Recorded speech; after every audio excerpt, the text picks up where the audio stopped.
Yeah, but they got real. They got real issues. Leave us alone. Oh, we live? We live? Yo. Come on.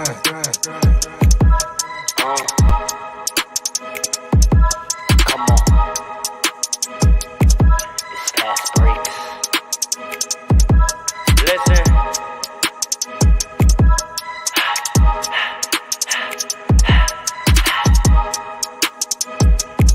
We back with another one.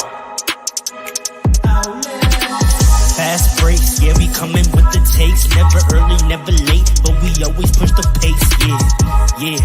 And we really study tape, y'all just view the highlights. Man, we really watching games, yeah. You just watch from the stands. We run 3-man weeks, Paul, Dre, and Allen, yeah. Way more than a fan. We got love for the game, we don't have to pretend. Got it out the mud like you get it off the glass. I'm the run the fast break, throw me the outlet. Yeah, we got it out the mud like you get it off the glass. Time to run the fast break, throw me the outlet. We on the break, it's fast break. We on the break, it's fast break. Let's go.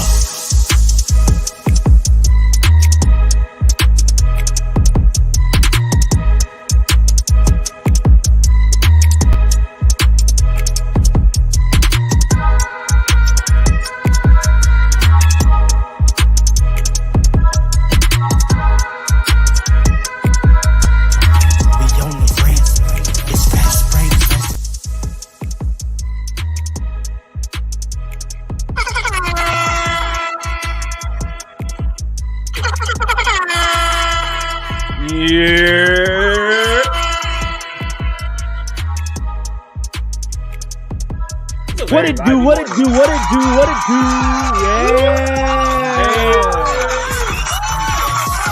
We are evolving. Grand Rising, brothers, sisters, and babes. Thank you for once again choosing us as your audio adventure. Let me introduce you to the family, because family matters. That right there, we call him Coach Paul. King Dre, Alan the man. You're a menace. You waited for me to take a sip of water to say that. Listen, the Fast Breaks pod is a family, and family matters. And trust, there's no other pod like us. You're a menace. Yo!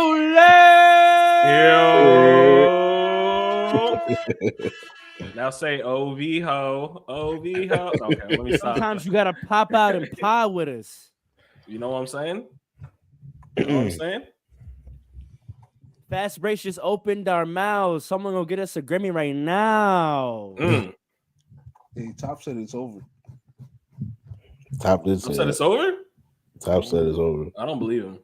I know, but Drake's gonna drop another one tonight. I didn't see a peace treaty. Yeah, that's what I was. It's far from over. Show me hands being held on stage singing Poetic Justice. Then it's over. I don't know if they can do this. Listen, it always ends the same way. 20 years from now, Poetic Justice, put it in a song. All right. The documentary gonna be fire. That's gonna be. I recognize your fragrance. Drake's gonna have a little tears like, no, I didn't even know what happened for real. You know? It's gonna be in LA. He's gonna be under the stage, and you're just gonna hear, I recognize your fragrance. Boom, boom, boom, boom, boom, boom, boom. Cuz gonna be like, what? You ain't even gotta say it. You know what's gonna happen before that? Crowd gonna be like, no. Before that was gonna happen is they're gonna perform first person shooter. That's actually hilarious. Yo, and the third verse that never happened. Oh nah. The three of them just gonna stand there like.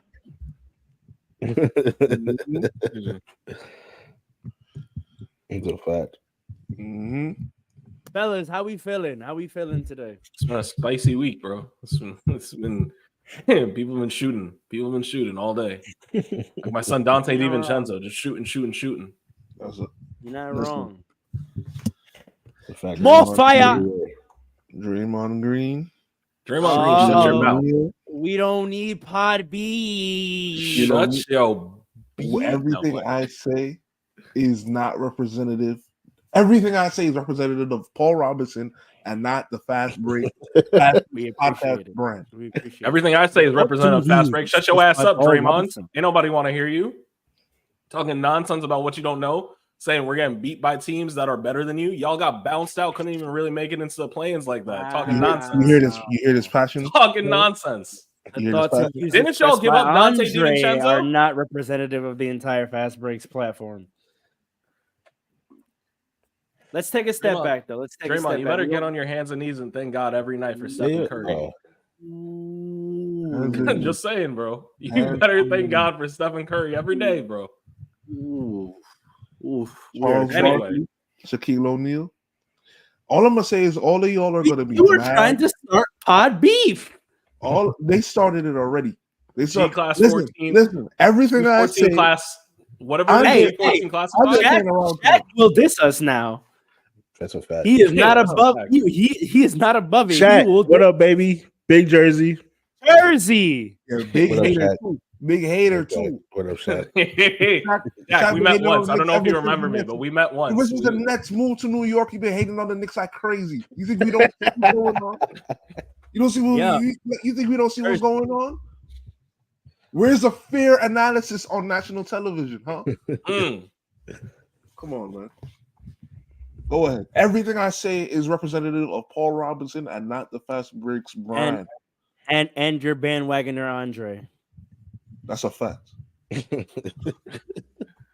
has become one of the biggest Knicks fans I know out of nowhere, and we're gonna address on the podcast. Speaking of which, I also am still owed my 100 push-ups, so I want those. I got you. I forgot about that.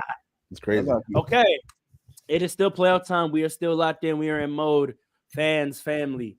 But the offseason obviously has started for some teams, and there is some motion in the league on the coach front. Obviously, the biggest marquee names to get fired. The Phoenix Suns promptly fired Frank Vogel. I guess those rumors about putting putting Kevin Durant corner may not have been the best idea for his career. So Frank Vogel was promptly fired after just a year as their coach. What do you think Mike's gonna do though? Well, I'm just saying. The crowd doesn't even know who Mike is. We didn't even get there yet. They have promptly hired Mike Budenholzer. Bud is back in the NBA as a head coach. 5 years, $50 million. That boy got that bag. What are we thinking? What does Mike bring to the team? We don't have to get into X's and O's yet. We'll save that for offseason talk as well. But just what do you think he brings in terms of presence, personality, morale? Do we feel like the big three is encouraged by this? Is this a step forward, or are there more question marks than there are answers with the Mike Budenholzer hiring? Alan, what do you think? Oh, okay, never mind. Yeah, I'm not gonna lie. I think it's just more questions because it's like I want to see what he's gonna bring differently. I want to see what he's gonna bring differently. He's also a defensive-minded coach, just like Vogel was. They hired him like immediately as soon as Frank Vogel was fired. They started talking about reports about Mike was their number one guy. So it looked like they just went out to get the name. They didn't really do that much due diligence. So we're gonna see. They're gonna have the same roster next year without any big changes. Without any like a big trade to the big three. It's gonna be the same roster, more or less. So I don't know if that personnel, I don't know if anything is gonna really change. So we'll see. Dre? Let me say this. You could switch coaches all you want, but there is a big problem with Kevin Durant teams, man, that don't involve Stephen Curry. Kevin Durant cannot lead you to a franchise, cannot lead you to a championship. I'm sorry. Kevin Durant cannot facilitate your offense to the fact where you guys are operating on a championship level. Kevin Durant does not optimize your defense. Even though he plays good defense, he is not the defensive focal point. So the things that this team needs, number one, they need a big man that can actually protect the rim. because Yusuf Nurkic is not it. Secondly, they need a point guard that can actually facilitate because Bradley Beal sure as hell is not it. Switching out Frank Vogel. Frank Vogel did the job he could do. You said, let me go take some X's. Let me go take some oranges and we'll see if we can make some lemonade out of it. It's not going to happen. It's not going to happen. You don't have enough people. You don't have enough people. And more importantly, you don't have the right people. It's just not going to happen. So you could listen, unless they realize they have to go. I've said it the entire year. Waiving Chris Paul was the dumbest thing the Suns could have done. Dumbest things. They got rid of their two most, even though people didn't see him as that. I know DeAndre Ayton had his problems. He at least was a presence in the paint. You know what I'm saying? More so. At least he was at least awake. Yusuf Nurkic is a traffic cone. Come on now. That's all I got to say. They got to listen, man. You can keep banging your head against the wall, but that doesn't mean you're going to break through. You know, when you stand in line at like a store or a restaurant, you got those barriers, that click into the poles, that just little like rope. And like it's supposed to make you feel like, oh, you can't really get through, and it looks like it's really official, but like everyone in the world knows how to click it out of the pole. That's you. Like literally everyone knows how to just go click. What did Draymond say? I hope that he's not a traffic cone. He's 7 foot. He's big. Like he looks like he should be able to stop you, but everyone in the league just knows how to defeat him. Everyone. It's crazy. Everyone got his kryptonite. And it's literally just a layup. It's insane. Paul, you got any love for Mike Bud? I am sick and tired of the scapegoating of the coaching position in the NBA. Yes. This is ridiculous. These players want no accountability for nothing. Zero. They complain about every analyst that got something to say about them, every writer that got something to say about them. But when they're not putting up, they complain about the fans sometimes. They sometimes curse out the fans. But when they don't get it done, even when they're the ones that construct the team, when they don't get it done, they want to say this coach can't get it done. This coach isn't it. This coach isn't right. This coach. Listen, Frank Vogel is a good coach. Budenholzer is a good coach. I know there's a lot of questions about his adjustments to the playoffs and whatnot, but outside of that, there's a lot of coaches that aren't good in the playoffs. If you're going to be honest, as far as let's talk about it. Yeah, as far as the landscape of coaches, Budenholzer is one of the better coaches in the NBA. He's not going to fix a thing. No, You know why? Because first of all, they don't have a point guard. Grayson Allen coming back is going to help them a lot, but. Yeah, you don't have a point guard. Fix all their but it's problems. not like they didn't have him for that much. Like exactly. Right. Well, in the playoffs, they didn't have him for most of the playoffs. Most of the playoffs was 4 games. They didn't have him for like 2 games. All whopping 4 games. I think it was 3, but all right, you're right though. Yeah, but, facts. But nah, like there's nothing that he could do. And at the end of the day, and listen, a lot of people talk about Rashad McCants on Guilds Arena. Oh God! But hold on, but he made a good point. What did he say? He said with the Knicks, right? And Tibbs is allowed to coach, right? He doesn't even have to hold the players accountable. They hold themselves accountable, and they know everybody's role and who's the leader and the leaders on the team, and they follow. And they're all on the same path. When you have too many superstars, you can't coach them. As a matter of fact, Kendrick Perkins said the same thing about the Lakers and LeBron. It's hard to coach LeBron. I can't jack that though, because Eric Spoelstra is alive and well. And he left Steve Kerr is alive and well. That goes back to culture. Yeah, but Stephen Curry is very coachable. Every coach says so I can't jack that. No, but one guy though. It takes the right personalities and it takes the right infrastructure. That's the issue I think that you're also speaking to. Really, is like these franchises. They don't have the infrastructure. Actually, I'll add to what you're saying. It's not just the players. I think you have a good point with the players scapegoating the coaches, but we got to also address that it's the organizations that are scapegoating the coach. You're a failure to put in infrastructure and culture in your organization. You're blaming on the coach, but that starts top down. You don't empower the coaches. It starts building a house of. Listen, they're building a house of stones on twigs. It's not going to stand. It's not. There's a reason it's called president of basketball operations. There's supposed to be someone in the front office with basketball knowledge, putting together a vision and then hiring a coach who's aligned with that vision to carry it out. These guys have their own mediocre idea of basketball philosophy, put together a roster, and then just hire a coach they think is capable and then are instructing them to make it work. And that's just not how winning is done. Mm-hmm. You know why? Because a lot of these owners and a lot of these, I'm sorry, Alan, I was just going to say, a lot of these owners and a lot of these franchises don't know basketball. They know big names. They know headlines. They know highlights. You're supposed to know basketball. That's what you hired people for. You know what I mean? Right. You know, I get it. I firmly believe there has to be someone with real basketball knowledge in the front office. Your president of basketball operations or your GM, at least your GM. At least your GM has to. That's the owner's job to hire that person. If you're not doing that, right. I was just saying for the owners. I was saying the top down, owners down. Yeah. Owners down, all of them. Like you're right. If the owner doesn't know basketball in and out, it's fine. But like if he's and they have one, they should know. They have James Jones, their president, and I don't know, is he president basketball. Or GM? Is he president or GM? I think he's GM.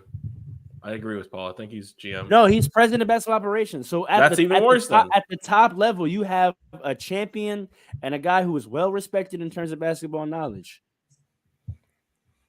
What's the vision? What the owner did. Look at what the owner came. He came in and immediately started saying in the chat. He immediately started. He's both. The team. Actually, this is a point that a lot of people haven't. I don't think this is talked about on the national stage at all. What happened to the general manager position? There's a lot of teams right now where the president of basketball operations is the general manager, which means usually they say too many cooks in the kitchen, but in this instance, I think they have not enough voices. You have a president and just a coach, which means the president is making all roster decisions, and there needs to be three voices in that room. I said earlier, they don't have enough people. Infrastructure. All I'm saying is, I think it's more a mentality issue because James Jones played on the Heat, put a bunch of stars together, and you win. That's not it. But you got to look at came from culture, though. He knows culture is important. He knows that. But also the problem. Go ahead, Paul, and then Alan. No, the problem is though that a lot. Okay, look, when you put a bunch of stars together and they do something special, they don't accredit that to the culture. They accredit that to the talent and how much talent you have. So even though he was there, he's probably thinking, "Oh, we had a chance to get Bradley Beal. We need to go and get Bradley Beal because we have some stars on this team. We're going to do something special because it's a what they always say. It's a star-driven league, right? That's what all these people say. And when you come from playing with the big three, the original big three, you probably has that mentality too. So the interesting thing though is that the Suns were viewed as a culture franchise, and I think this is the interesting thing. That's why I can't say when were they viewed as a culture franchise? On their come up, leading to their finals run.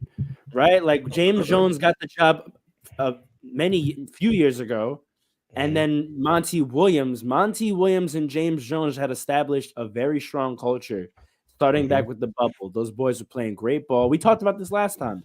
Like they had a strong culture, and then you had a culture superstar. As much as people want to hate on Chris Paul is a culture superstar, especially back then. Coming from Houston, like he turned Houston into a culture. Yes, he did. Right? He turned Houston into a culture. He turned the Clippers into a culture. He turned the Thunder into a culture. He turned the Suns into a culture. Yes. You know what I'm saying? Chris Paul gets it done. You take that, you fire Monty Williams, and you trade Chris Paul, or you waive Chris Paul. That's where your culture and infrastructure went, and now you're spiraling. That's what I was gonna say. It can't be James Jones because James Jones came in and was doing everything right. Like we said, he brought in Chris Paul, he brought in the right like role players, he did all that. It was when that new owner came in, Matt Ishbia came in. Apparently, he played like college ball or something, so he probably thinks he knows ball for whatever reason. He came in and then just started. He wanted to do like major Cleaning moves. house. It was him. Yeah. It was him who was just like, because I remember reading reports about it at the time. It was him who was just like, we got a chance to go get Kevin Durant, and like, you're not doing it, go get him. And then it was just like, I don't care what they want, go get Kevin Durant. And then when Bradley Beal came, he also did the same thing. And then he hired Frank Vogel, and now he's hiring Mike Budenholzer. He's clearly going for like these big names and not even thinking about like how anything like falls in line or fits. And it's kind of like erasing the last 10 years of what James Jones did. Because James Jones did great stuff up until that new owner. Quiet as kept, James Jones might get up out of there. No, because he had too much success getting the team to where it was. Listen, it's the same thing with Rob Pelinka, right? Like Rob Pelinka, that's the thing about GMs that coaches don't get. GMs, once you've shown you can do it, you get a much longer leash than coaches because there's so many more viable, available coaches in perception out there than people who can run a team or be a president, especially since there's not really GMs anymore. Like GMs used to get like moved around a little bit because there was kind of a lot of GMs, but we rarely saw president movement. If a team fired their president, like they were considered like absolutely spiraling and like in the depths of basketball purgatory. If you didn't have that's true. That's true. Think about how long a Mitch Kupchak had a job. Think about how long Pat Riley has had a job. Think about how long Masai Ujiri has had a job. Yeah. Right? Like presidents don't get moved. So now that presidents are also GMs, you're getting stagnant at the GM position. Right? And I think with the stagnant at the GM position, that's why we're now seeing so much more rotation at coaches. It's because that's the only thing they could do to shake it up. You can't shake up a GM, you can't shake up think about back in the days where like a coach had the right philosophy and it was the president that said, GM, you got to get up out of here because you can't get the players this coach needs. Like that used to be a thing where like the accountability could be on the roster. Oh, this roster is not good enough, but we have a good coach. GM, you got to get up out of here. We need someone else to come get the roster. But now since the president's a GM, they're not going to do that. They're not going to get themselves up out of there. So now it's always on the coach. That's a fact. But again, when are these teams gonna learn though? That's what I'm saying. Like, when are they gonna learn that scapegoating isn't the way? Cloud chasing is not the way. It's not gonna get it done. They low key do it because out of like desperation. Because if you think about the Suns situation specifically, the Suns are in the second apron. They can't make no trade. They can't sign nobody. The last thing, we gotta do something. And the last thing they can make, even the Lakers too. Lakers in the same boat. Last thing we could do is just fire a coach. It's a desperate move, but it's not because really Rob is president and GM. Yeah, right. And he's not gonna fire himself. You know what I mean? So on this point, just to nail it home, I'm seeing reports that the Suns are considering restructuring their front office, but in a very interesting direction. They want to hire a new president of basketball operations because, for clarity, James Jones was the GM, and then when they fired their president of basketball operations, he took it over. And so he's staying on then as the GM? Yeah. So apparently they never viewed him as an actual long-term president. That's very interesting to me. That's disrespectful. That's very interesting to me that they're going to say, okay, we're going to go get a president, and you can go back to just being GM. Unless he wanted that tells you something disrespectful. No, but that tells you something. That means that they view his skill set as being able to play in free agency, being able to make trades. His skill set is to get players and to build roster, but he's not a culture setter. Interesting. And I can say the same for Rob Pelinka. I think Rob Pelinka is very crafty at, honestly, money management. I think Rob Pelinka is exactly what Jeannie Buss wants in terms of he can maximize cap potential. He signs very, very team-friendly contracts. He negotiates very, very team-friendly contracts with the players. And I think him as a free agent finder is not bad. But I won't say the Lakers are cultureless because I think Jeannie Buss is a very strong influence of our culture. But he does not create great alignment throughout the franchise. There's very much a separation where it feels like the coach is almost with the players in that boat, and he and Jeannie are in a complete separate boat. And there's no GM to sort of bridge the gap. They are. That's actually a big I think problem. LeBron is in the same boat with Genie and Pelinka. That's correct. Well, low key, correct. LeBron's and that's the GM. dynamic. That's no, but he's really not. That's the thing. But Rob. he is. But he is. Rob's the president. He's not. You No, know how I know Genie's he's the not? president. You know I'm how I sorry. know he's not? You know how I know he's not? Because he couldn't push the red button on the trade deadline this year, and he tried to. That's true. It's a fact. That's actually true because Genie's too powerful. I mean, she calls owns the shots. Yeah, exactly. And I mean, wait, okay, Jeannie, hold on. I'm sorry. Genie's the owner, or is she the president, or is she both? She's the owner. She's the owner. Because Rob is the president and GM. Remember, Rob was hired as president. Magic got hired as GM. Right. When Jeannie took over the team, she hired Rob as president and she hired Magic as GM. She knows what the proper structure is.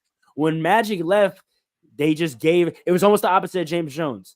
Their GM left, so the president just took over GM role and has never hired a GM after that. He's just done it himself. Listen, just first and foremost, happy. Oh, no, sorry. Take that back. I had opposite. It was the same thing as James Jones. Magic was hired as president, and Rob was a GM. And then when Magic left, Rob just took president and GM and never let it go. So maybe Jeannie needs to think about something like the Suns to think about. Maybe you need to get a president in here. You know what's actually trying to happen? LeBron's trying to transition and being the GM. That's why. Listen, he would become a president first. That's why I don't think he wants to deal with roster construction. I think he wants to own and at most be president and set culture. I don't think he wants to deal with roster construction. All I'm gonna say is that video of him telling Jeannie Buss and that other woman, first and foremost, Happy International Women's Day. It's so much funnier. It's so much funnier. That's exactly what I was thinking about. No, but he so is much funnier because you got to think about it. First and foremost, he's very different than a lot of players in that he is a lifestyle peer with them. Yes. That is true because he is also a billionaire. He's honestly a colleague who just happens to take a job for them. But he's a peer. He's a peer. Not even just age. I mean, age does play into it, but I think just in terms of like outside of NBA, he moves and plays in the arena that they do. That's a fact. That's a big right. So like he's a peer of them and sort of like, all right, but I'll take this job for you. But like when they speak, they don't speak as like you are of employee status.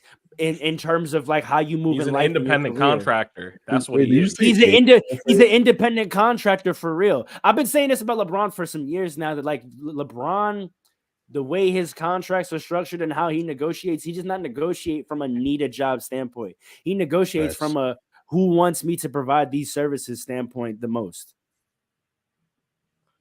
You know what I mean? Like the value he kicks back to the franchise is. I think when he went to LA is one of only the 2 or 3 franchises where you could argue that the value proposition between the two is equal. Yes. I think any other franchise out of LA, New York, and Boston, LeBron is kicking back more to the franchise than they're giving him. You know what's funny? The narrative. Well, Miami didn't treat him like that. It wasn't true yet. It wasn't true yet in Miami. Yeah, it's true. You know what's funny about this? To every other team, these NBA players are employees, and to LeBron, these NBA teams are clients. No, it's partners. Actually hilarious. They're business partners. Yeah, they're business partners. That's actually. And my role is on the court, but when we talk, we're partners. Your role is to do whatever. So just to wrap up the Lakers, because I don't want the Lakers so much. I think. I'm sure you don't. I think that's what we also need. I think I think Rob speaks a lot to culture. But I think he hires guys that he thinks are going to do the dirty work of creating the culture, because it doesn't, like, he has, from all reports of players that have left in the Rob Pelinka era, the organizational culture is great, right? Like the way they treat you, the facilities, all the sort of like things that make you feel good when you go to work, like knowing your family's birthday and like doing special things for you and holding events and facilitating your side interests, like all that stuff, like all off the court work-life balance, how you feel about your employer stuff. Rob and Jeannie got that on lock. People love being in the Lakers organization. But in terms of on court, I think Rob tries to be respectfully deferent to the coach. Right. And that's why I think maybe we need a president. We need someone from the front office side that sort of is hand in line with the coach and assists the coach in building culture the way Pat Riley does, the way Masai Ujiri does, right? So you have sort of this top-down culture building on court approach, right? Rob, you're doing a great job with the off-court culture, but we need someone from the front office that's going to assist in building on-court culture. But I know he wants to just get a strong personality to do it for him. I think Frank Vogel was an X and O's hire, and it worked because we needed defense and we needed someone to put the roster together. But also we built a roster that catered to Frank Vogel's style. And so I think that's what we need to do. We need to hire a coach that either truly believes this roster fits in their style, or who you're going to actually work in line with to give them a roster that works. Because the thing we did against Frank is we changed his tool set. And it was very clear. It was very clear to me that Frank Vogel was never on board with it and was struggling to ever figure out how to make it work. And then you hired Darvin Ham under the guise that he presented the best in interviews of how to make Russell work. And then you ended up trading Russell that year anyway. Right? And then he had a good progress with the new team getting to West Conference Finals. But even back then, I could tell, like, he wasn't comfortable. He didn't know how to make it work. No, I could just tell that, like, his noviceness was going to show very quickly. I just don't think having LeBron James on your team he's not there. Having LeBron James on your team is just not the time to have a new coach cutting their teeth. It's just not. No. It's just you got to win now. You have to win now. You don't want to waste what time he's got left. You got. It's not even the window part. It's that, again, because LeBron himself creates certain cultural tenets and he has certain influence over habits and on court direction, you have to have an equally as powerful voice in the room. You can't have a voice in the room no, but they exist, and it's happened before in his career. Right? Like you have to have a voice that is willing to assert the coach-player dynamic. And now they said that's the biggest thing with Ty Lue. Ty Lue was new, but all the players said Ty Lue would get on Bron. Even as a first-year coach, second-year coach, Ty Lue had the character and the personality to get on Bron, because he knew that's actually how you unlock Bron, is by pushing him and damn near insulting him. Right? Like, you have to, everyone knows when Bron gets mad, that's when we get the best Bron. The same is true for Anthony Davis. Anthony Davis gets unlocked when you challenge him defensively. When you sort of say, hey, you go, this is the player you're supposed to be. Why aren't you being it? And Darvin Ham never gave me that. Darvin Ham never gave me that. Darvin Ham gave me empower. Right? My star players are going to feel empowered. My star players are going to feel like we're all working here. We need a coach that's willing to specifically outline what it is our star players need to be doing and what it is that our role players' roles are. Not a guy that X and O's speaks from a standpoint of like, oh, this is what as a team we're looking to accomplish. No, I want someone that has a specific vision for each player. And that was the biggest thing I saw with Darvin Ham is Darvin Ham didn't have a plan for D'Angelo Russell. Darvin Ham didn't have a plan for Austin Reeves. Darvin Ham didn't have a development vision for Rui. He needs to right? coach young players. All he had. He should go to Charlotte. He had an idea of how the Lakers team was gonna play. And he scrambled for 82 games to try to see which players on his roster would come close to doing it, which makes no sense based on how Rob moved in the summer re-signing the whole team. If you re-sign the whole team at the West Conference Finals, it's because you obviously have a belief in these players and in that unit. So for Darvin Ham to not have developed a specific vision of how that unit is going to play and what those specific players' roles are going to be, to come in and to bench Austin Reeves within the first 10 games, to bench D'Angelo Russell within the first 10 games, to not start Rui Hachimura until 50, 60 games in. Like, you didn't have any player-specific vision. And that's what we need from the next coach. A coach that has sat down and thought of, how can I maximize D'Angelo Russell? How can I maximize Austin Reeves? How can I maximize Rui? Or if I can't, what are the players that are going to maximize my play style? I'm tired of play style coaches. I would like Phil Jackson. Well, yes, he was a play style coach, but he would tell you right now exactly how each player fit into the play style. And if they didn't, you had to get him out of there. So that's all I'll say on that. I don't know if any of you want to add anything to the Lakers part of the coaching, or we could just move on and start. Not at all. Let's go to the next one. Let's start going down the series. Does anyone want to talk? Alan, do you want to talk about the Nets hiring Mr. Fernandez at all?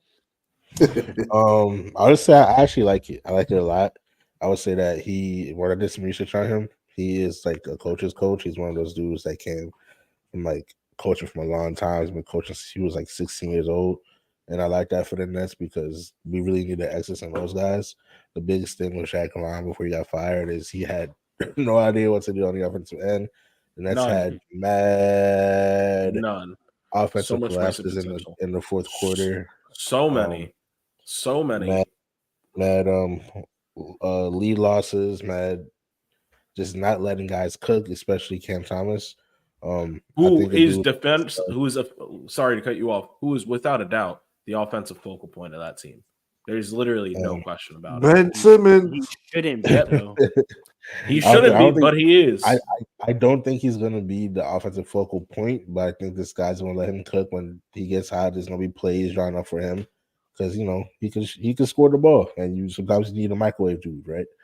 But he's going to let him cook a little bit at least, unlike Shaq Farr. So I think having the X's and those guys and having a guy who's going to have specific roles for everybody on the team is great. Right. And I'm excited for it.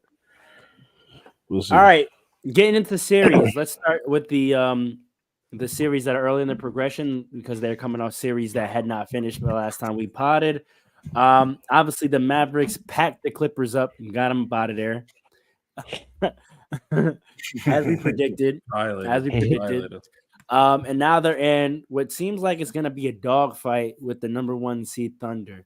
Series tied 1-1 right now. Kyrie and Luka went into OKC in the last game and were able to get a win.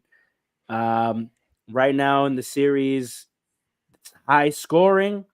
Shea and Luka are both showing up, although Luka has not shot efficiently in many games now, going back to the regular season. I mean, not regular season, going back to the last series. How are we feeling about this series? What are we thinking? I think Luka will eventually figure it out, but I still see the Thunder going to the Western Conference Finals, honestly. I really do. I think that franchise is all the things that we're talking about, culture, all the things we're talking about, infrastructure, they have it.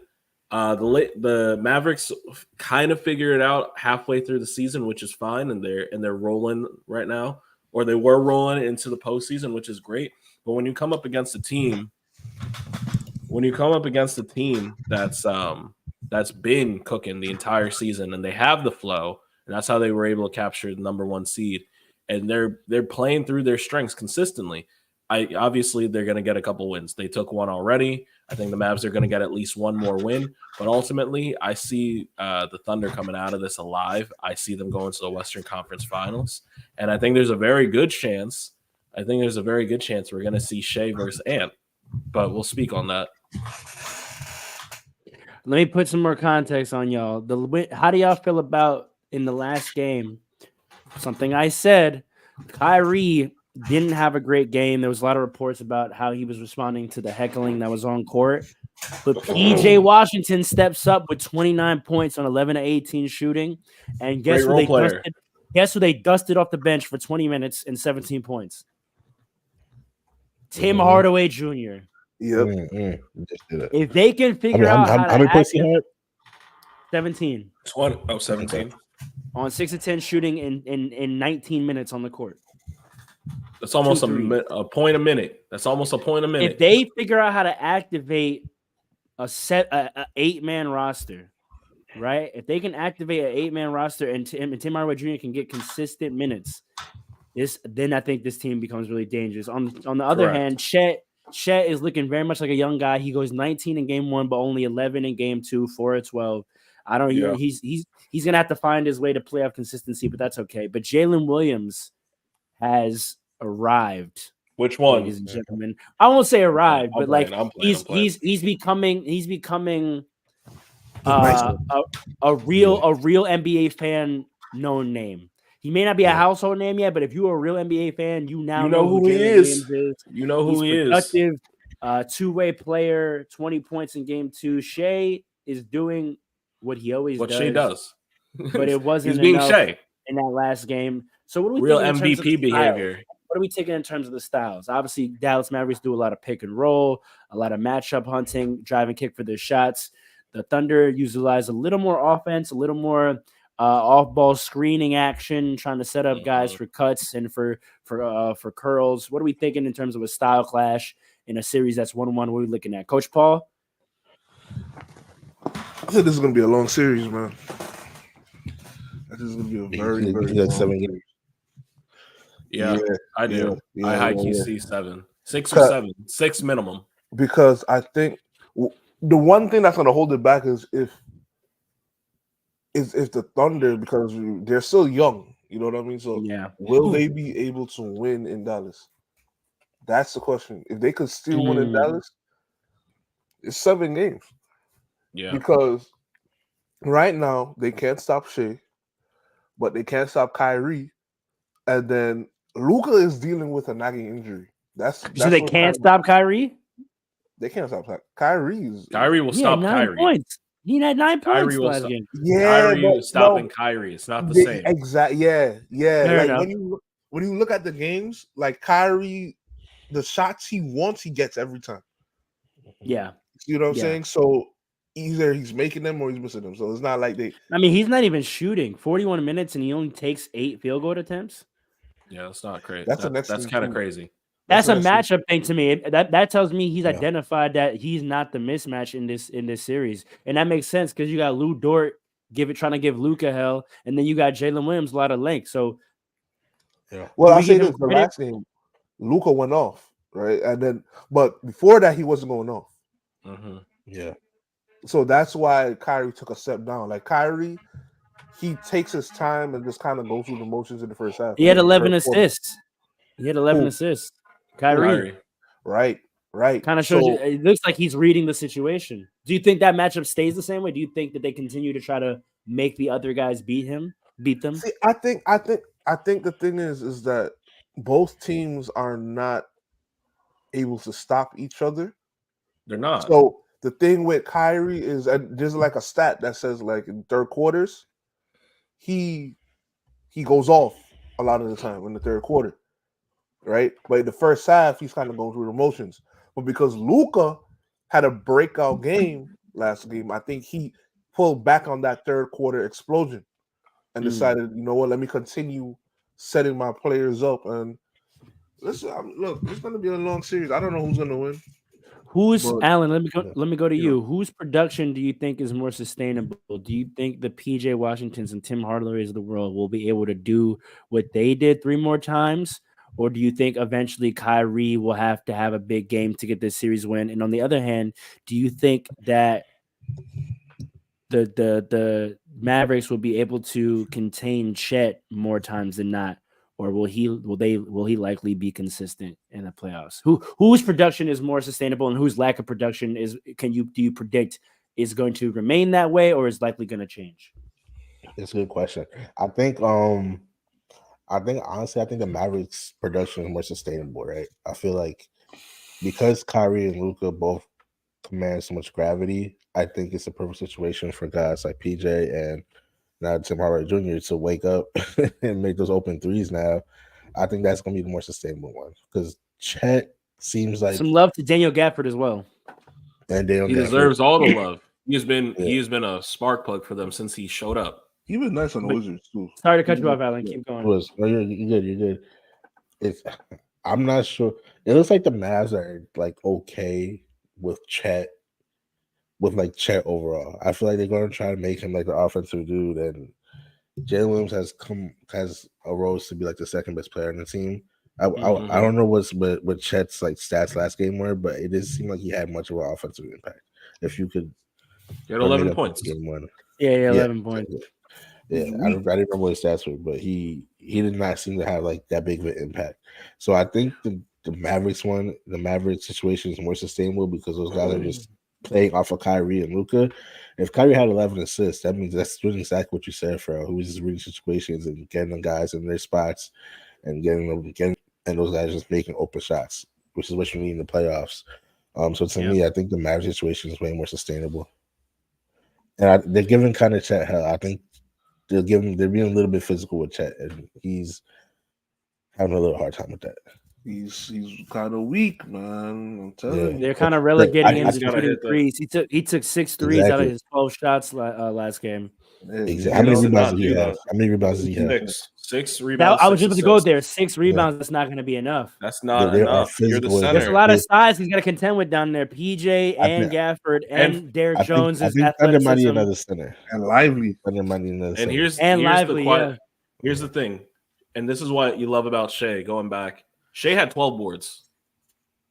That's crazy. Shea had 12 boards. He said, "Get the hell out of here." We're not. He's no Josh Hart. 12 and 8. He had 33, 12. He's no Josh Hart though. He should not lead your team in rebounds last night, right? He should Josh not. Hart had 18 last night. Well, let's not get off topic. But yeah, Shea should not be leading the Thunder in rebounds on any night.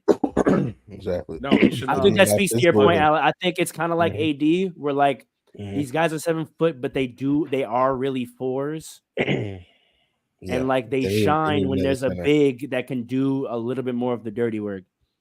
Exactly. Yes. And I don't know who the Thunder go out and get. Maybe they go out get Al Horford again or something like that. But they need another center. Clint Capella. If Atlanta blows it up, there's a lot of pieces. There's a lot of pieces on Atlanta that would make a lot of teams really good. Like like when they got rid of Kevin Huerter is pretty valuable to Sacramento, even though they weren't great this year. I think Trae Young obviously is a star that could be somewhere else. DeJounte Murray could be a third best player. Bogdanović can make someone a contender. Same thing with the Knicks. Who's there? The small forward. We were just talking about him last pod. Who? DeAndre Hunter, I think, is a starter for a really, really good playoff team. And Clint Capella looks like he's got a few good years left in him. So I don't know. All that sounds like Atlanta should be good, enforcer, but it's a bunch of pieces that would probably be better elsewhere. Like elsewhere, not together. Not together. I mean, they have Bismack Biyombo. Coming back to the Thunder, they have Bismack Biyombo on the bench. Did they dust him off? Probably not. He played really well for the Suns in last year's playoffs. He did. Yeah. He played very well. Who's their backup center? I'm forgetting. That's exactly what I'm saying. They don't really have one. They play like another dude that's like he's also probably like what's his name? Yeah, they play Isaiah Joe, Jalen Williams. Nah, he's not a big. I know, but they don't really play another big. Essentially, they don't really play another big. They're bugging up. They should be able to easily get when they have all those draft picks. They have Bismack Biyombo on the bench. This is an adjustment time. This is where we see the Thunder's coaching ability because you have to recognize this matchup and you got to dust Bismack Biyombo off. I also think they should dust Gordon Hayward off the bench as well for this matchup. Nah, he plays a little bit. He played 4 minutes minutes the last game and they lost. He doesn't play a lot because they have better players at his position. But he gives a lot of experience. It's a matchup thing. I think he's better for this matchup. You got to put him in the game. In what ways? Why? He's a big wing. He's 6'8". He's going to help you with rebounding, and he gives you shooting. If you're going to have players taking multiple threes, I don't want Chet having to shoot 6 threes. I would rather Gordon Hayward be out there to shoot 4 or 5 threes. Chet, go get a rebound. They got Wiggins. Go get a rebound. They got Joe. They got Williams. They got Josh Giddey. They got a lot of players. I think they need to be a little bigger. Well, that's why they need someone like Bismack. Clint Capella. And Gordon Hayward gives not- you the ability to switch a little bit more. But That is true. You do, because he can play defense a little bit. I mean, if Josh Giddey isn't even really getting minutes, like you got guys like Kaysen Wallace and Aaron Williams Josh playing Giddey. 22 minutes a game. Like Josh Giddey's probably getting 15 minutes a game right now. We don't, they're not. Josh Giddey is not getting minutes like that because they're leaving him open. Correct. No, but they're leaving him open. Like they're forcing Josh Giddey to take day one. I think Aaron Wiggins had a good game one with 16 points, but Kaysen Wallace 22 minutes, 7 points, 3 rebounds. Like Gordon Hayward can be super productive in those minutes. Isaiah Joe 14 minutes, 6 points. Like I think Josh Giddey 16. We see these are the players that got them to the number 1 seed that you're talking about. I know, but I'm not saying they shouldn't play at all. I'm just saying there's a different. If you're gonna play, look, they played in game 1. They played damn near their whole roster, right? If you're gonna narrow it down to an 8-man rotation, Gordon Hayward's can be your 8-man. Give him 20 minutes. Give him 20 minutes. You know what I'm saying? You can't. There's no reason Jalen Williams, Isaiah Joe, Kaysen Wallace, and Aaron Wiggins all need 15 minutes. Pick 2 of those guys to get 25 minutes. What am I playing a player 14 minutes in the playoffs for? To give other players rest. That's valuable. That's what everybody keeps talking about. Instead of playing 4 players 15 minutes, I'd rather play 2 players 27 minutes. A strong bench is invaluable in the playoffs. I agree, but if you're spreading it thin, what can any player actually get done? What can I really get done in 15 minutes in a playoff? See, I can't.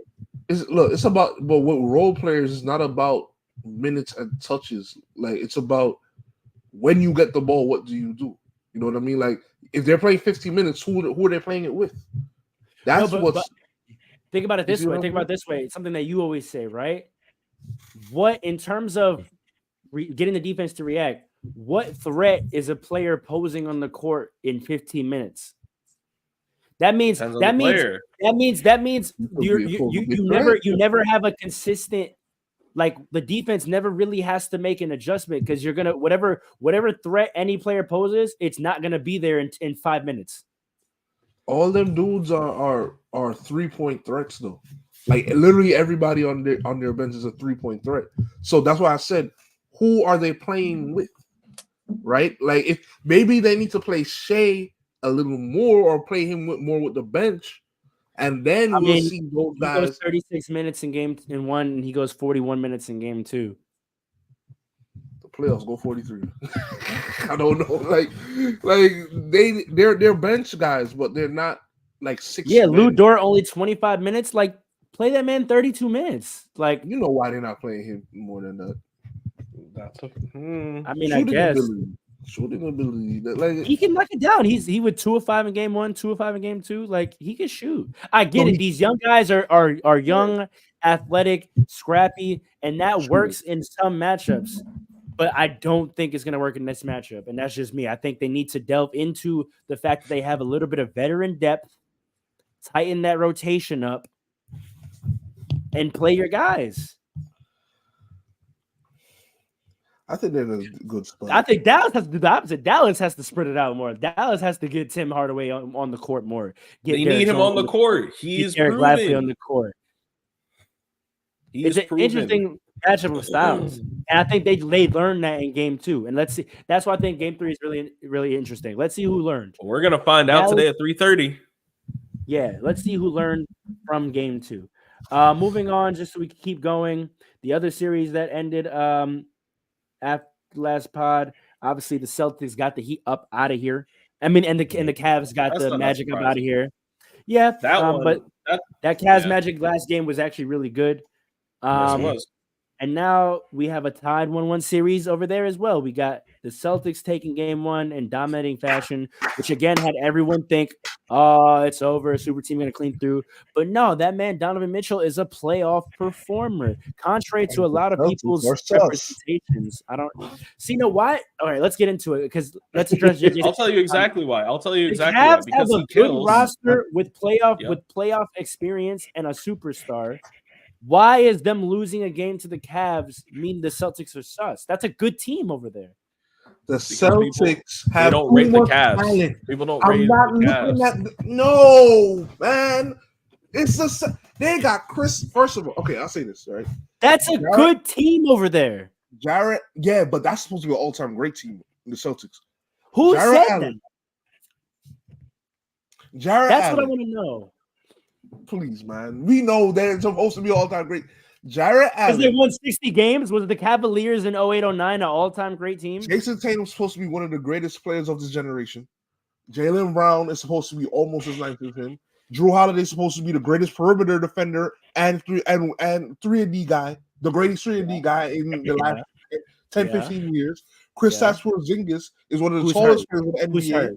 Who's hurt? Who is hurt? But you go up against a Cavaliers team which who didn't have Jarrett Allen. Allen. Hold on, but Okay, but is Evan Mobley chump? Is Evan Mobley chump? He's a lottery pick. They have 3 lottery picks. Jarrett Allen was not healthy. I don't want to Evan Mobley is giving you 17 and 13. Jarrett Allen in 31 minutes. Not healthy.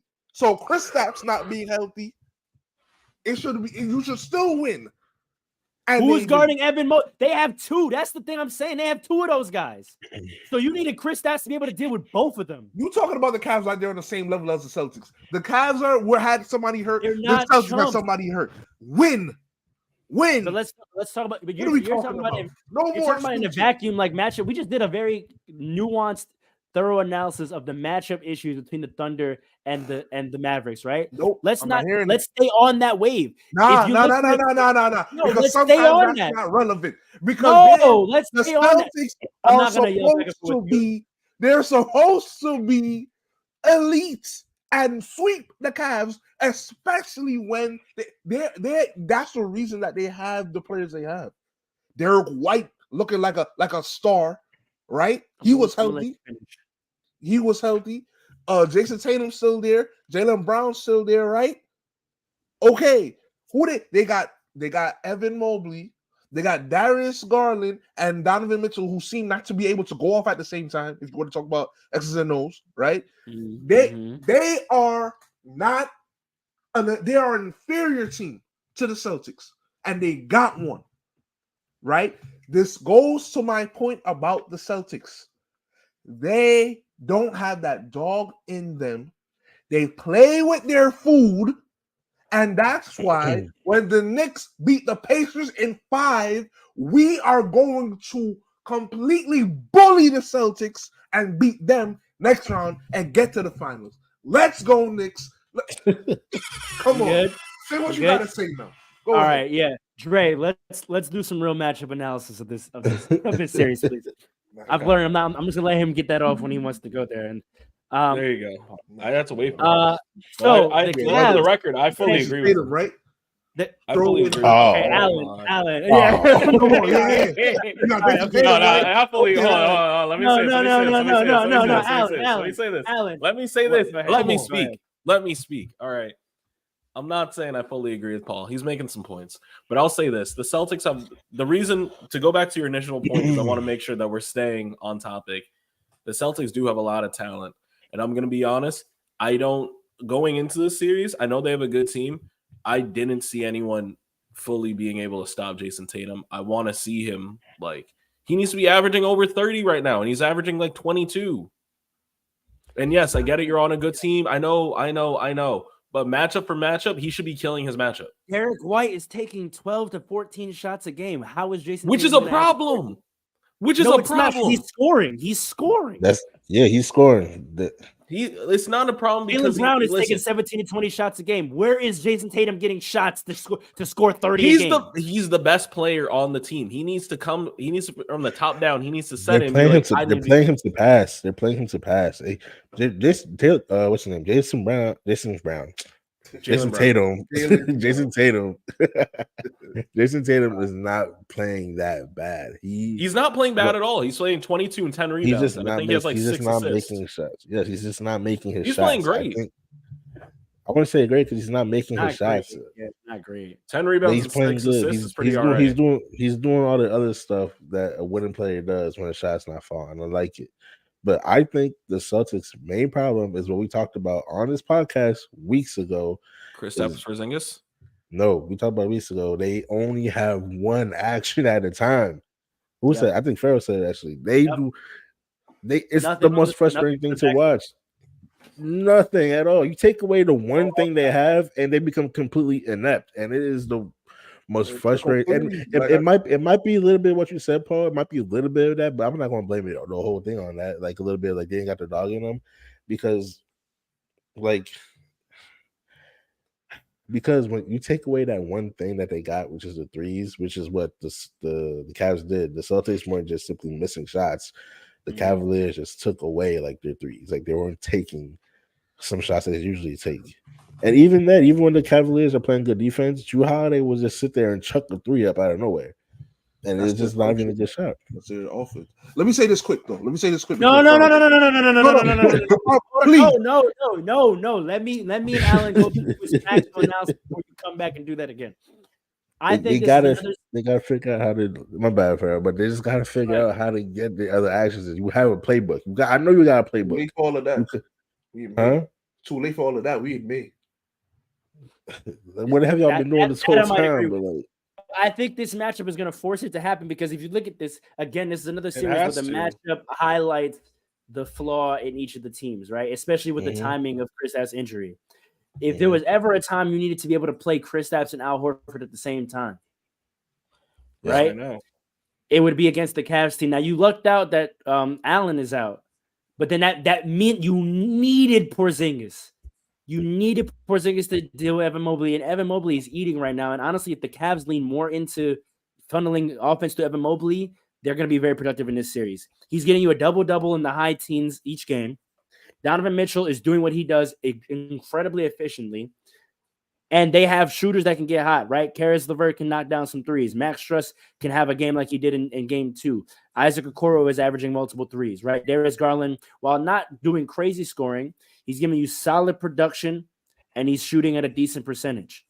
On the other hand, you have a Celtics team that's not quite sure when they're going to flip to let our stars go mode and spray it around mode. But that's not a star issue. I think you have such success all season with spreading the wealth. You come in the playoffs and you beat your first team by spreading the wealth. I think it's a big adjustment to go into star hunting mode. And I think Jason Tatum has been criticized a lot in the past for doing that too much. And I think he's trying to wait and let his team work through it, which is why I think it comes down to action. Drew Holiday is not an offensive contributor at all, which is different, not right? anymore. That's insane. He's playing 34 minutes and giving you no offensive production. All right. Derek White had his first bad shooting night in the last game. Okay. Peyton Pritchard shooting decent. And then Jaylen Brown, Jason Tatum are kind of doing the same thing. These sort of 7 for 15, 9 for 20 games where like they're having to work through a lot to get to their points. This is the kind of team that's not going to work against, right? And they got one in game 1 because a few more shots fell. So it may just be as simple as the team that gets more shots to fall win, but I think the Cavaliers have more flexibility and versatility in their play style than the Celtics do right now. And I think this is going to force the Celtics to adapt or die. Go ahead, Paul. Let me say this, right?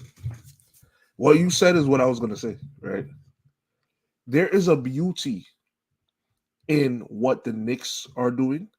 Oh, my God. Offensively, what the Cavaliers are doing. No, I'm taking serious what I'm saying.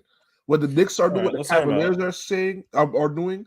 What I say the Thunder are doing. Minnesota, right? Everybody knows their role and they play it to a T, right? And I brought up the Knicks because they say, oh, Jalen Brunson needs help, this and that. But the thing with the Knicks is he definitely Jalen Brunson goes off, he gets double teamed, everybody else is open, and he has players that fit the role that they're going to be in, particularly when Jalen Brunson is going to be double teamed.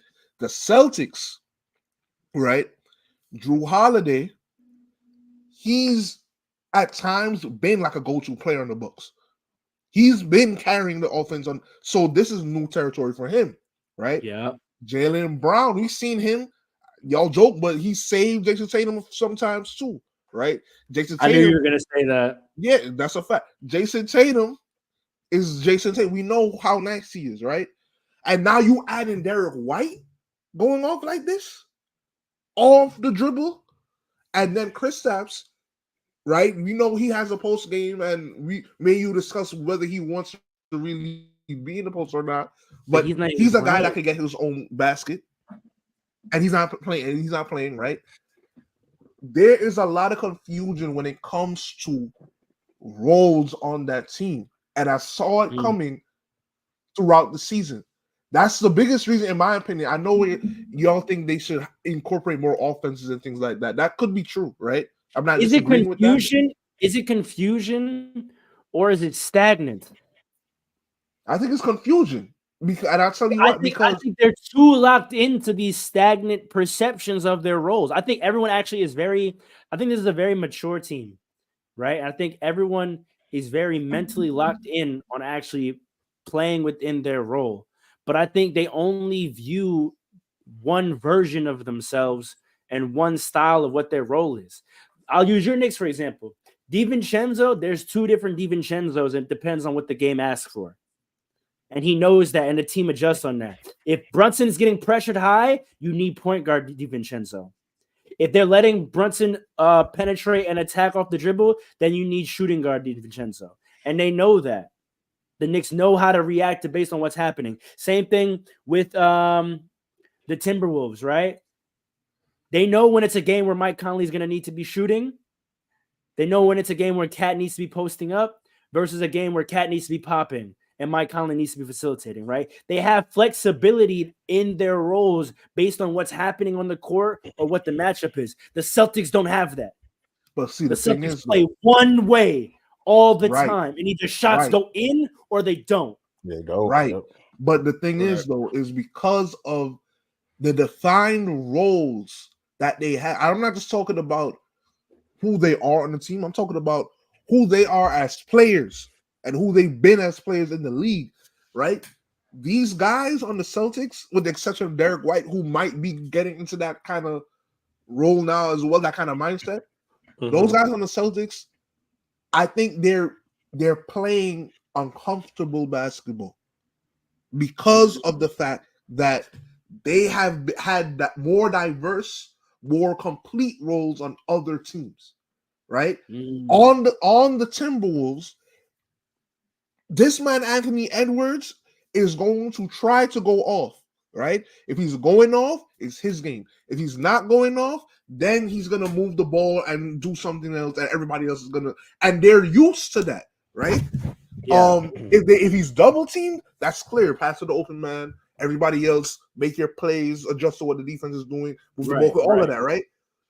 The same thing with the Knicks. The same thing with the Thunder. The Celtics, they still have that Jaylen Brown, Jason Tatum dynamic going on, right? And then you add in Derek White, who's getting the ball and doing so much off the dribble, right? And then when you add in Kristaps, so many games he's just shooting threes, right? And then Drew Holiday is a non-factor because you're not gonna give the ball to Drew Holiday if you're the Celtics over Jason Tatum and Jaylen Brown, right? So unless Jason Tatum's getting double team, and this is why I talked about Jason Tatum. Jason Tatum needs to be that guy, and I think the criticism that he had over his career is that he shot too many threes and settled for threes, and now the team might be taking on that identity. But it's not that he was too aggressive. It's the way he was being aggressive. Too many threes. That's the problem. I think you're right. I think he heard it as aggressiveness, and I think he's trying to play. He's trying to play within. Exactly. He's trying to play within the team, make the right plays, and quiet as kept. I think that's what has his rhythm off. Yes. And y'all used to get mad. I used to say this. I said his job. This is so crazy, Paul, because you now see what I'm talking about. You used to be like, yo, sometimes the shots he takes or whatever, and I used to tell you he has to do that because his job requires him to play in a certain way where he's shooting certain shots because he's going to be required and relied on in the fourth quarter, and he has to be in rhythm. He can't have a game where he's like chilling It don't matter if Jaylen Brown's going off. At the end of the game, y'all are about to give me the ball. Yes. So I have to make sure by the time we get there, I'm in a rhythm. I can't be chilling. I can't be not like I have to shoot a certain amount of shots throughout the course of the game to make sure I get my feel so that in the fourth quarter I can be reliable. And now you're seeing it when he's taking his foot off the gas and he's not trying to take bad shots. One, it forces you to have to make shots in a high efficiency, which he's not showing he is able to do right now. He is a volume rhythm shooting player. He has to get him up in a momentum basis to get going, to be good in the fourth quarter. And the way we see that is that's how his random 50 balls happen. Yes. Because he's aggressive early, and if he starts hitting early, it's over. It's over 50. You could book it. Everyone knows when Jason Tatum's about to get 50. When he comes out and he hits his first like 3 threes and then a fade, it's like 50. Because he's not gonna stop shooting like that. So if he's hitting it like this right now, that's a 50 on your head. And I think he's trying to change that and try to pick his spots.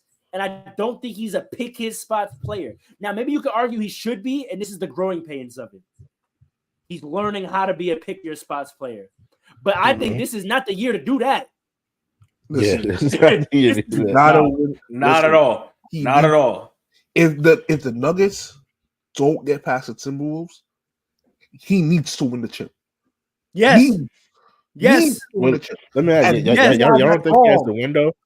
Y'all don't think he has a champion? Y'all don't think there's a championship window here? I do, but I think it's a window for multiple, and the first one has to be now. Okay. The first, to capitalize on what Pharaoh's saying, whoever wins this. All right.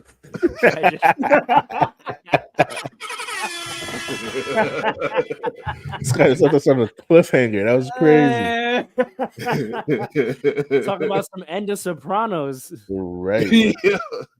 But let's wrap the Celtics up because I want to touch on these last two series before we run out of time. But just so I think we're all kind of getting to a place of agreement that there needs to be a change of heart in the players on the Celtics, but there also needs to be growth in Joe Mazzulla. And I think this series is going to challenge that. I think it needs to be growth with Jason Tatum. He needs to go off. I mean, it's classic. Cavs Celtics. Like, it's a classic. Fact. You know what I mean? Like, 1-4 seed. It's always how it goes. Hey, quick. You all saw Brandon Jennings hating on Donovan Mitchell?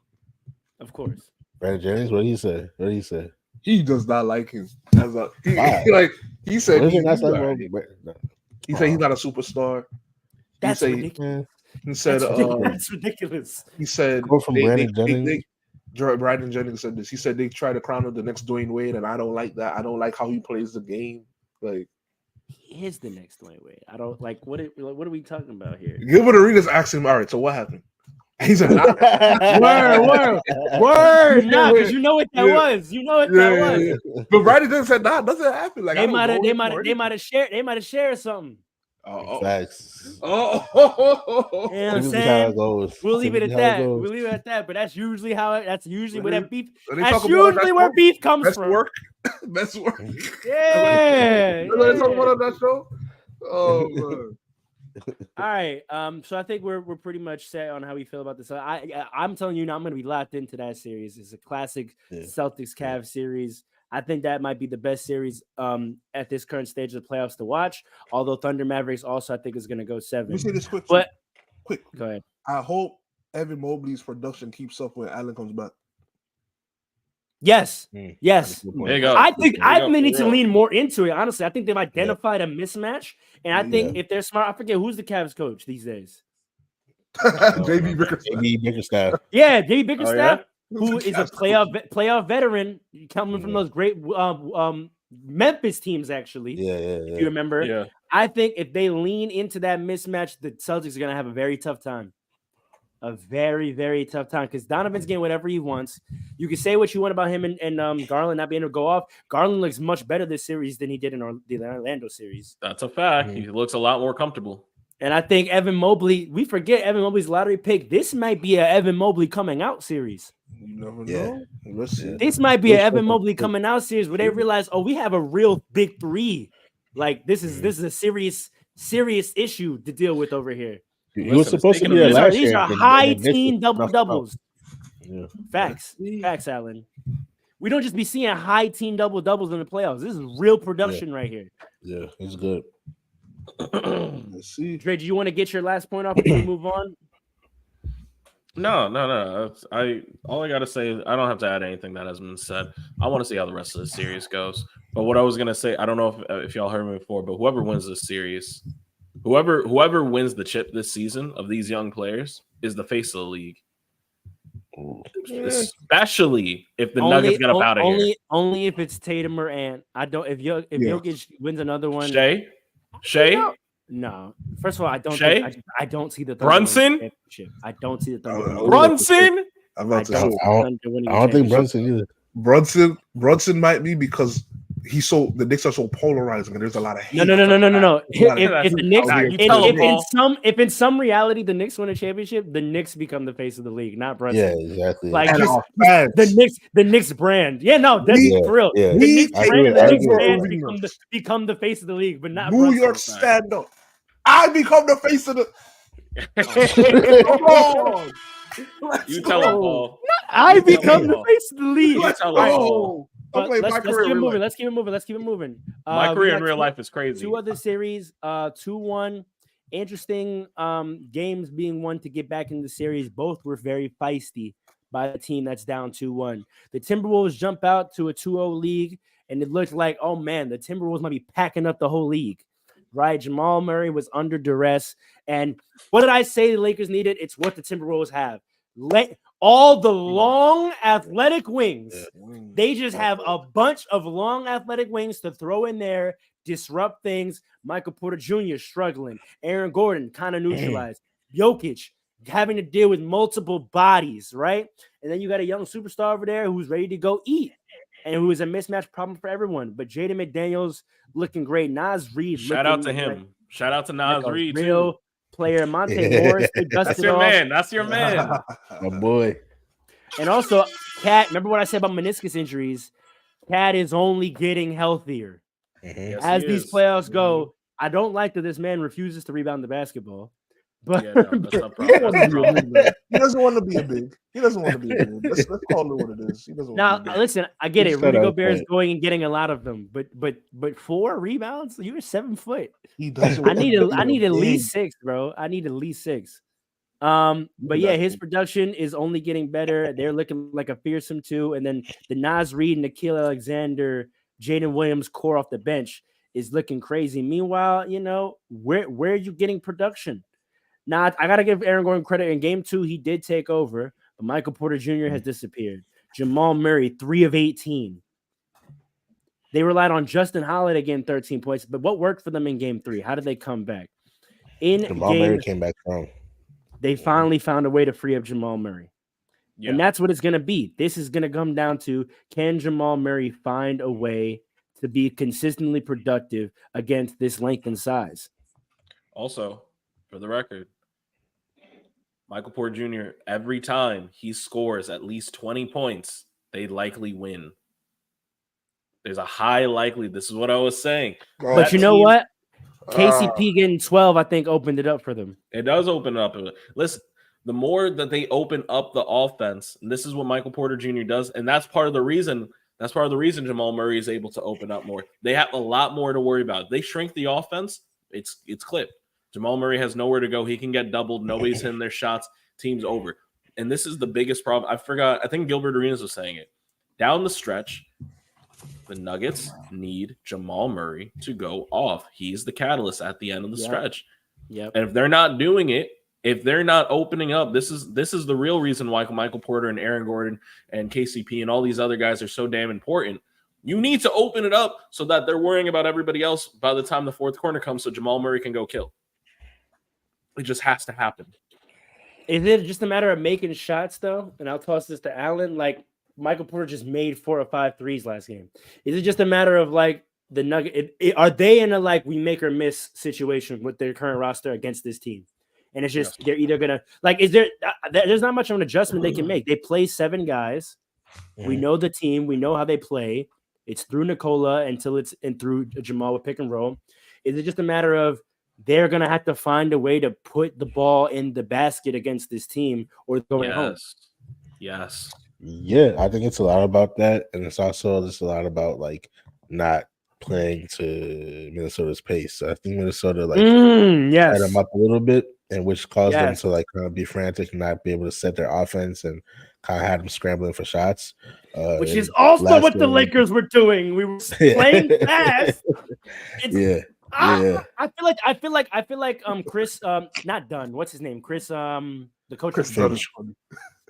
Chris, The coach? Finch. I feel like Yeah. I feel like he watched the series, and I feel like Yeah. the Lakers actually gave the league the blueprint on how to beat this Yeah. version of the Nuggets, Yes. and he's executing But- it to a T. But Yeah, the also Lakers just didn't have the also pieces to shout out do to it. fast breaks. Also shout out to fast breaks. We also did say many months ago that the biggest threat to the Nuggets in the West might be the Mhm. Timberwolves because we Timberwolves. expected this. Facts. So Facts. because we watch games here, shout out to fast breaks. We watched actual Yes. basketball. I remember us Actual saying this factuals. What are you talking months about? ago. Yeah, but yeah, they speed them up a lot and had them scrambling for shots, and I feel like the Nuggets made that adjustment last game, and like they're able to find good shots and like get everyone settled down. And yeah, I think it is going to come down to a lot of like just making your shots, but also like taking the shots that you normally take and finding your offense and not getting frazzled by the defense, because Right. I feel like Minnesota punched them in the mouth game 1 and 2, and they didn't know what to do. They were like, it was kind of like stunned, like in a boxing match. And I think that was a big part of it too. But now that they're able to deal with the physicality and kind of like rolling with the punches and like I guess like embracing all that, the physicalness of the game and everything, they're able to go. I'm not gonna lie. I want to see the Timberwolves win. I want to see the Timberwolves win this series. High key. Mhm. High key. Honestly, Any last thoughts on this? Yeah. yeah, Jokic. I'm gonna need him to get like 40 one time or something. Like One time, please. He's He's playing got like a lot of Draymond. bodies to deal with, man. They're He's got a lot switching of off. bodies. Rudy Gobert's have getting the on him. recipe. Cat's getting on him. Two Naz is big getting on him. struggles. Listen, man. If you really him like that, like I thought you were, you need to go. Like he's playing like Draymond, like he's trying to draw the double and then move the ball, and instead of just going off and forcing them to double. That's You know his what I play mean? style. That's his play style. No, because This is what I be saying, and this is what I be saying about when you talk about him in all-time greats. Everyone's enamored with the play style and the fact that the numbers look like that, but that's because of the play style in today's game. And this, I'm not trying to hate on Jokic, but when I said the Gasol brothers played like this, they just didn't have this volume.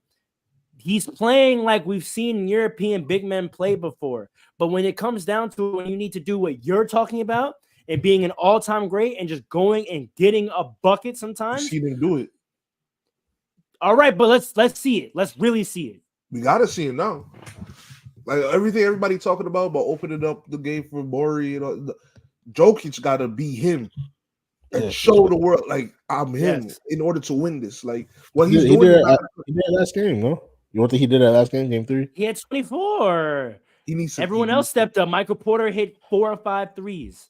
Jamal Murray hit his shots. And that's the thing. When the Nuggets really get great wins, it's never because he went and took the game. Or it's rarely. There you go. It's them making That's not it. true. I feel like how do I put with Jokic is a different. Think about the first round. They got out of the first round because Jamal Murray saved him twice. Yes, in this series, yeah. But I remember, okay, I can't speak to this season, but I remember in the bubble specifically one time. There was a game I seen. I can't remember who it was. It might have been against the Lakers, maybe. But there was a game I seen, and Jokic took over that game without scoring. You know what I mean?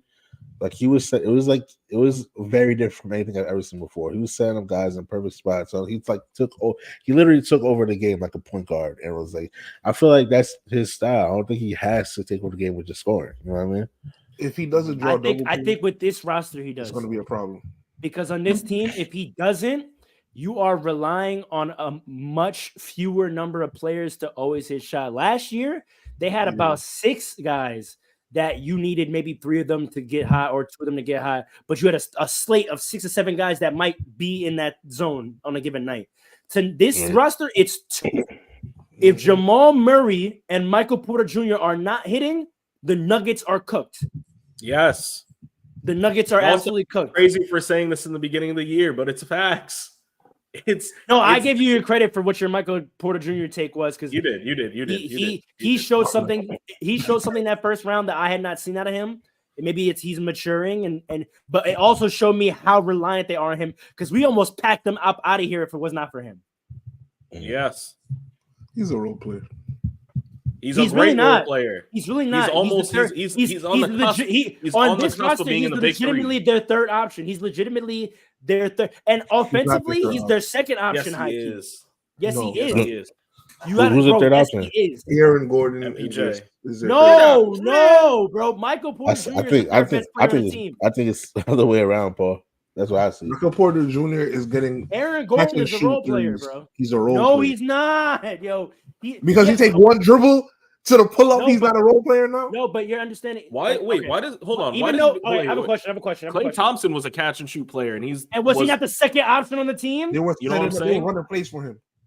They're running plays for MPJ. That's what we're trying to tell you. We're not doing this. I'm not doing this. We're moving on. That's what we're trying to tell you. I know what you're doing, and I'm not doing this. I don't have the time. No, I'm gonna do. I don't have the time. All right, go ahead, Paul. Do it. The catch and shoot. The catch and shoot for MPJ. That's the play. That's what I'm trying to tell you. That's the play. Everything, all the disruption I was talking about before with Aaron Gordon going and all this nonsense. It's not nonsense. It's opening up the corner for a very surefire three that almost always goes in. A role player. Yeah, but no. But important player, but a role player. No, but it's not a reaction. It's not a reactionary. He's not getting reactionary shots. Like he's not getting shots the option where we're reading what the defense did and then we're hitting the available. He's not a bailout shooter. He is the focus of the offense many times down. It's just the shot that they're trying to get for him is the catch and shoot. And it's what I always say, like, your best players don't need to always look the same way, and you need to do what is best suited to them to play well. Michael Porter Jr. is their third best player, but they know he's most productive as a catch and shoot guy. So they run offense to get him catch and shoot looks. Just because I'm the third best player or the second best player or the first best player doesn't, well, maybe if you're the first, different. But your second and third best player, that doesn't mean you have to give them ISOs and you have to, and this is, we can go back to the Celtics. With Jason Tatum and Jaylen Brown, just because Jaylen Brown and Jason Tatum are your first and second best players doesn't mean you have to run ISO offense for them. Run offense that gets them the best kind of look for their game. Same thing with Kristaps. As the third option on that team, doesn't mean he just has to be catch and shoot. It's the opposite. He needs offense that puts him around the rim. Stop relegating him to catch and shoot. Michael Porter Jr., opposite. Just because he's the third best player doesn't mean we give it to him and tell him, you know, every 5 possessions, we're going to need you to go get a bucket. No, run offense to his skill set. And that's what they do. He is an incredibly important. If he doesn't, the one game we won against them is because he didn't play well. And can I just say this for us personally? Can I just say this for us personally, for our 2K team? This is what Pharaoh and I be talking about every night. Don't do it. Don't do it. Every single night. Don't do it. We even tried. We tried to force it last night, and everyone just told us to shut up and mind your business. Gonna have to humble this man. I'm telling you, Pharaoh, this is your fault. The shots you about to see for this guy. The shots you about to see for this guy, 2K. All right, so get your next tape off. Go crazy. Nah. What? You got nothing to say? Let the play speaks for themselves. All the haters and the bad mind people out there. The bad mind. You all need to live with yourselves. I thought he was going to say, "Y'all make me sick." What does that mean? They see what's going on. They see what's going on. They see something special is brewing in New York City, and they want to hate. And they don't want to. It's not even that they want to like create a false narrative. It's they don't want to be true and speak the truth about what's going on. I'm telling you this, okay. Jalen Brunson's Brunson's about to have little white kids in the Midwest wearing Knicks jerseys. I'm telling you this. The culture is changing. Listen. What? What did you just say to me? You heard me. I mean, I know. I definitely am trying to play more like Jalen Brunson. He's inspired me, bro. He's inspiring. Jalen. He's inspiring. You can't watch this guy and be like, He has a very I classic hope you game, lose. man. He is. And you know what the other thing is? And it's He's just a very the way he- dependable game. Like the things he does, like you don't get worried that like it's not gonna work any game. Like Yes. all the Yes, stuff he that's does, what I'm like you know it's gonna work. Like, Floater, it's just- good. It's high efficiency, High IQ, basketball, high IQ. Like basketball. it's gonna work. High Even when he didn't shoot well, it was like, he's just It's off. high. Like That's a he's fact. just There's not. nothing that He's he's just doing. not. He It's just just, don't got it's it. just Like, not tonight. Don't worry. Tomorrow night he'll get it. And And that's that's the other real. side of it. And the other stuff of it, like honestly, one big thing about me, aside from his playing, I love watching him after the game because he's dead standing on business. You know, people be like, "Oh, nah, yeah." he's a very not professional. Professional. He's like, He okay, treats this like okay, next game. like it's a Catch y'all next profession. time. He Nah, said but he be be getting a shaking little hands hypey like, "All right, too. let's go." In the game, he and that's what I like about him is like he doesn't lean too much into that like stiff persona. Like when he's feeling that emotion, he'll let us know. Yeah. And that's Yeah, I like he's it. he's the Yeah, next that's it. iteration of what Derrick Rose was starting in terms of how you carry yourself in the game. Yes, that is why I like like him so much. Yes, That is he exactly is. what he was. I like that. That's a And comparison. Pharaoh, he plays for your city, for your hometown team. Go ahead and I'll close tell you out the this. show. I'll tell you this. If Nike gave him a shoe, I rock it in purple and gold. No, get out of here. Get this man out of here. Get this man out of here, man. Get this man. Close the show. Close the show. Thank you for joining us for this episode of Yeah, Pass No, the Jalen. he's working his way to getting a shoe. I think he might could get a shoe. To be He honest. might. Yeah, he might. Listen, when we get to the finals, he's gonna get his shoe. Hey, We're coming for the search. if the Knicks and Timberwolves, You know why he make the playing so well finals, though? Because you know the shoes he wears though, right? Are they Kobe's? What shoe is he wear Kobe's? Hey, You- that's lit. I love this guy. You can't hate on that. He's wearing the right shoes, man. You know the thing is, you Okay. cannot. You also quiet as kept. I love Josh Hart. I just started following Josh Hart last night on IG. I'm a Jalen Brunson fan. I'm a Jalen Brunson. I love Josh Hart. I'm I know why. declare it. I know why That's you what I say am. that. I know why I'm you Is say Jalen that. Brunson the king of New York? No. Yes, that's not even a question. No. Like in Yeah, life? No. Yeah. Right now he is. Right No. now he I, is. I just want to hear Paul say it, 'cause I'm Hold on, a troll. king of I'm New a York. troll. Culturally, no. That girl, Miss Isis. Oh nah. She's Ice not a Spice? king. She's a queen. How about like give me a light? After that song, she's gonna lose her. The video brought it right back. Yo, but have I seen the comments to that song? No, Everyone, I don't even know what I song you're saw talking about, the- honestly. someone posted in the group chat yesterday, but I looked in the comments. Everybody was just like, "Why is she yelling at me?" Yes. They're not. Yeah, they're not. I used to don't the know why she actual- changed her They didn't delivery mix up. that song. They did not mix but that song properly. I don't like that she changed her delivery up, but she still delivered. Facts. Crazy. She try, I don't know what what song. she's What's the actually name of this doing song? Bronx drill now. Like she sound like Yeah. what's his name? Like Didi Osama or somebody. Yeah, I don't know. word, yeah. Yeah, I don't All know. right. So any takes on Knicks Pacers? And then I might have to pop up out of here. Knicks in 6. Knicks in 5.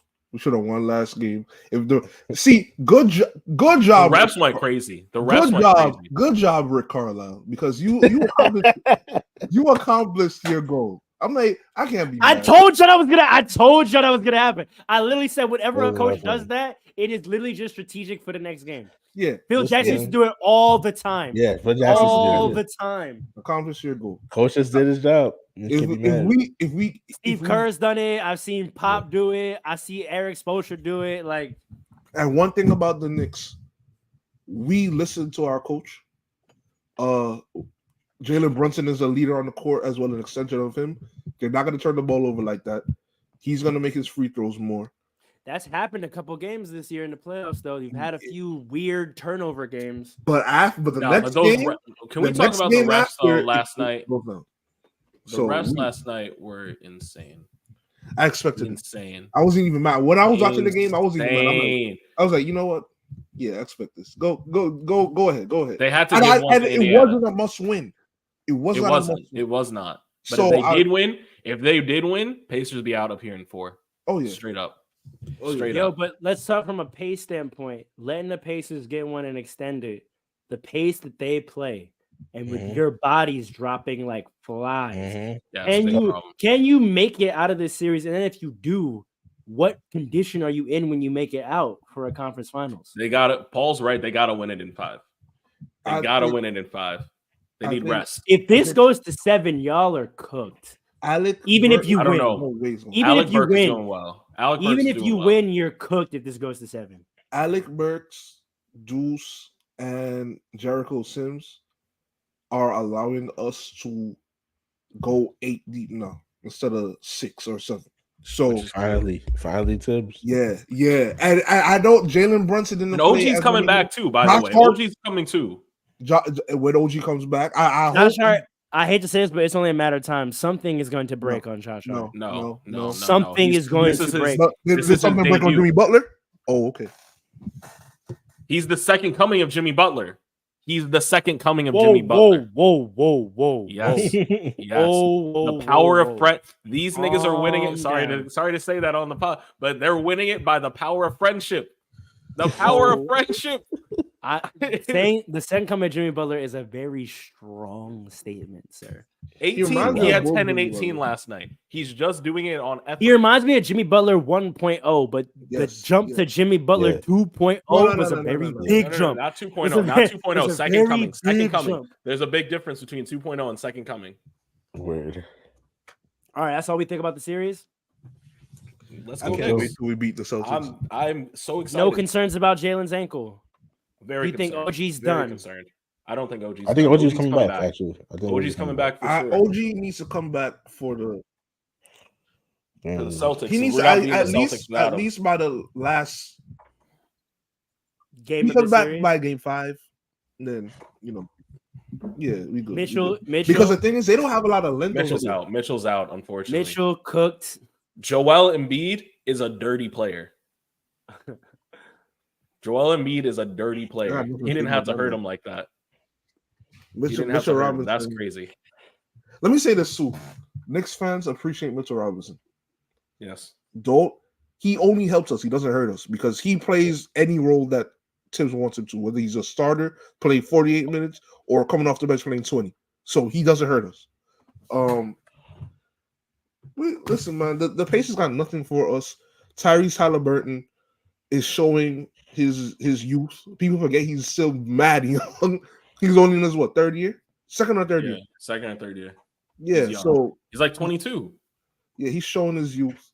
But this is the year of the young players. This is the year of the young players. Pascal is playing like Julius Randle in the fourth quarter.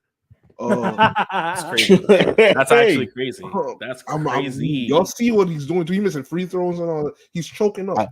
I think he's about to have a big game. I don't know why. I just feel like he's about to have a big game. Not in the playoffs. He's not ready for that yet. He's not ready for that yet. He'll get 50 in the regular season, but in the playoffs, no. So they're not ready. You think Brunson can get 50? He never had a big game in the Toronto like that. He has some 30s. He has some 30s. Oh. Yeah, but what did he do at the end of those Not games? a 50. He I have to say, as much as I'm upset about what the current teams are in the playoffs, these are 4 really, really good series.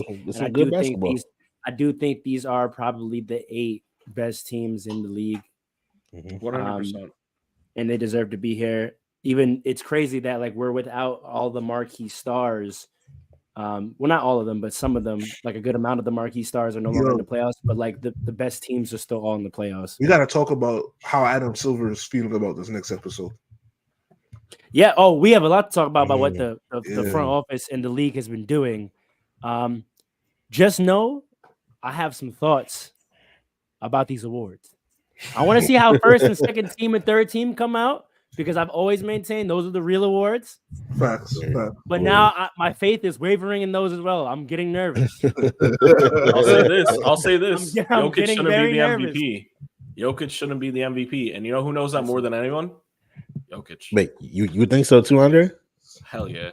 Oh, wow. It's ridiculous. All right. Catch us next time. He blew them out too. Catch us next time. And I promise, if you're going to give a preview of MVP talk, I'll give a preview.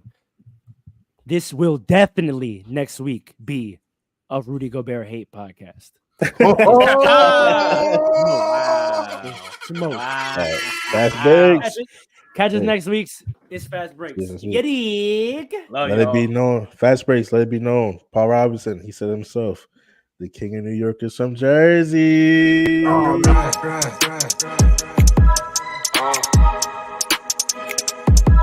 Come on. It's Fast Breaks. Listen.